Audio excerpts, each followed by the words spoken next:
Hello, welcome to Revenant Reads. I'm Vin, and this is the monthly wrap-up for December of 2022.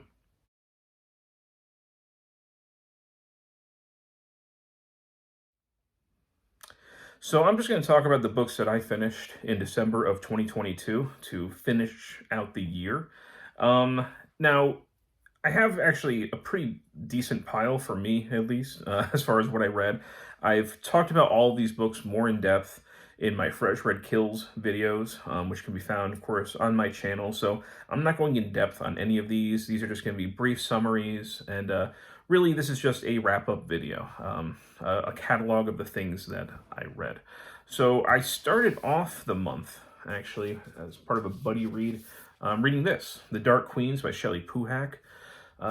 This is a kind of dual biography about two Dark Age queens, Merovingian queens who were rivals in the 500s. And these are queens who, at least one of them, people attempted to basically erase her from history.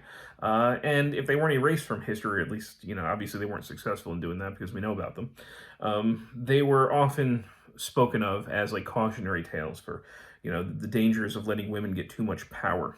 So this is kind of a way to rectify that and show these women really as much as possible in a true light, and how they were. Shelley Puhak is a poet. This is a work of popular history, but I think she does a really great job, actually, bringing the history alive for a period of time that we don't have a lot of, at least, written sources for. And the story of these two queens who hated each other, worked against each other, is fascinating. It's very Game of Thrones violence. There's poisons, there's all kinds of mutilations and killings and assassins, and it's just when you think that one of them is going to get the upper hand and get everything, fortune swings the other way. So I really enjoyed this, and it definitely made me want to know more about this time period, this period of transition from antiquity to the Middle Ages, from kind of paganism to Christianity. It was just very fascinating and something I don't know a lot about, but definitely want to know more. So I really like this, The Dark Queens by Shelley Puhak. And that made me want to read more about that time period. So I did a reread of Beowulf, but this is the first time that I read the Seamus Heaney translation. I've always loved Beowulf, this Anglo-Saxon epic. I think Heaney does a terrific job with this translation. He really brings the story alive. And I chose this especially because this, even though it was written a little bit later, the story of Beowulf takes place in the Merovingian age. Not with the Merovingians, but they are mentioned in here. So this is the story of Beowulf is contemporary with the Dark Queens. And I always just love reading Beowulf. I'm not going to get into the details here. You can watch the video that I made about this if you like. But glad I read it, and I thought this was a terrific translation. So then I read also as kind of a group read, A Fatal Thing Happened on the Way to the Forum, Murder in Ancient Rome by Emma Southon. This is another work of popular history, but I wasn't sure what to expect from this, just that the subject seemed really interesting, but I really did enjoy this. She takes murder and homicide as a means to really explore various really fascinating facets of Roman society. She does throw some humor in there, but it's never entirely inappropriate. She does have kind of a gratuitous use of the F word, which got a little bit, I kind of wish it wasn't there, honestly.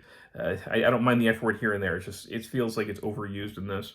And some of her references are a little bit too timely, I think, and won't age as well. But with that said, she does a terrific job of always remembering the victims. And so many of the victims of murder during the Roman Empire were slaves and even children and women, people whose names were not written down in history. And she does a really good job of making us remember that these were human beings. And she maybe is one of the few people ever so far in history to give them any kind of dignity after death. So for that, I salute her. And I thought that this was very, very fun overall and a really fascinating topic. Excuse me. I read also This slim academic volume, originally published in 1960, Anglo-Saxon Military Institutions on the Eve of the Norman Conquest by C. Warren Hollister. And this is looking at the Anglo-Saxon military. It's not about strategy. It's really about how the military was organized. Who was a part of it? What did the nobility owe as far as obligations to the king, etc., etc.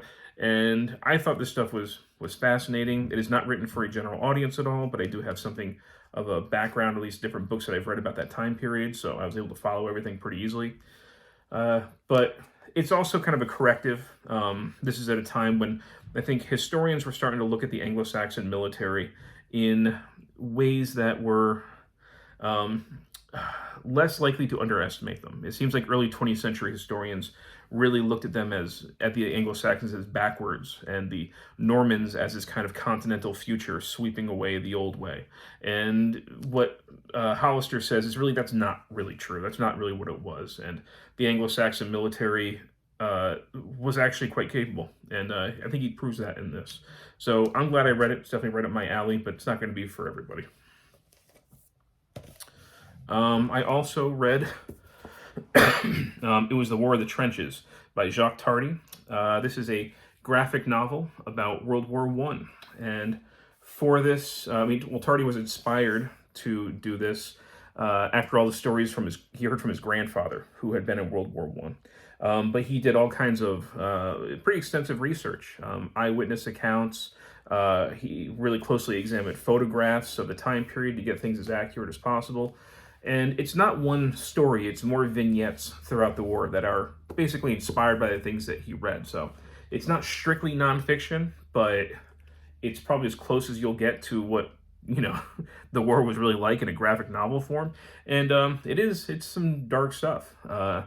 It's, as I read more and more, I kind of felt it. I felt the weight of it more and more, and I ended up really liking this. So if you enjoy, if you like illustrations, you want to learn more about history, World War I, I would recommend this. I really like this. I think this was originally published in 1993, and this is translated from French.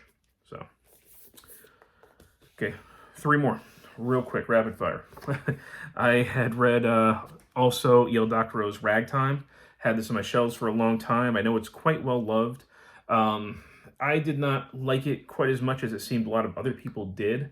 I thought that there were some interesting things going on here, taking real history and then mixing it up with fiction, and in not just a traditional historical fiction way. He's really playing around a lot with history, and I think as somebody who really likes history, I can find that frustrating at times. But overall, I liked the book more as it went. I like the second half of the book more than the first. I'm glad that I read it. I thought it was okay, but it didn't work on me as much as I hoped it would. I was really hoping I was going to like this a lot more. Again, I talk about this in more detail in my Fresh Red Kills video if you're interested. 2 slim ones. I also read Zombie Cinema by Ian Olney. A quick primer on zombie cinema, really intended for probably like undergraduate level students. And he's looking at zombie cinema in a very, through a cultural lens, to see what the cinema can tell us about our own society. And I think he does a pretty good job of that. I wasn't convinced by every single thing that he wrote in here. Again, the Fresh Red Kills video that I talk about this, I go into more detail. And I thought it was, again, okay. So I have a pretty good pile here of things that I read in December. One of the reasons I had more time to read is because a storm came through and had knocked out our power for a few days, and it also knocked out our internet for about a week. So I was home on winter break during that time, so I was able to sit down and read quite a bit. So I'm happy. I'm happy with this pile. I thought it was a really good reading month. So once again, I read The Dark Queens, Beowulf, A Fatal Thing Happened on the Way to the Forum, Murder in Ancient Rome, The Anglo-Saxon Military on the Eve of the Norman Conquest. It was The War of the Trenches, Ragtime, and finished off the year with Zombie Cinema. If you've read any of these, I'd love to hear your thoughts. And as always, thank you, BookTube.